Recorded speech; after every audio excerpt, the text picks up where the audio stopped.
दोस्तों बिहार के शेर पावर स्टार पवन सिंह के लिए निरहुआ के छोटे भाई ने बहुत ही बड़ी बात बोल दिया। दोस्तों आज मैं सुबह सुबह एक इंटरव्यू देख रहा था लीड न्यूज भोजपुरी पे। दोस्तों वहाँ पे प्रवेश लाल यादव इंटरव्यू दे रहे थे पत्रकार भैया को। दोस्तों निरहुआ के जो भाई है, पत्रकार ने पूछा कि आप भोजपुरी में बेस्ट सिंगर किसको मानते हैं, तो निरहुआ के भाई प्रवेश लाल यादव ने अपना सगा भाई निरहुआ का नाम नहीं लिया।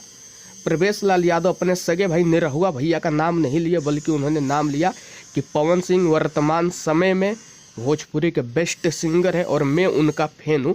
तो दोस्तों ये पावर स्टार पवन सिंह का जलवा है कि मतलब जो खुद सिंगर हो, उसका भाई सिंगर हो भोजपुरी का बहुत बड़ा, फिर भी वो इंसान प्रवेश लाल यादव पावर स्टार पवन सिंह को बेस्ट सिंगर बता रहे। तो इसका मतलब ये है कि पवन सिंह के अंदर ज़रूर कोई क्वालिटी है कि कोई इंसान अपने भाई को बेस्ट सिंगर नहीं बता के पवन सिंह को बता रहा।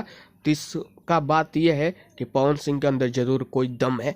जी हाँ दोस्तों, प्रवेश लाल यादव भी बहुत अच्छे एक्टर है भैया।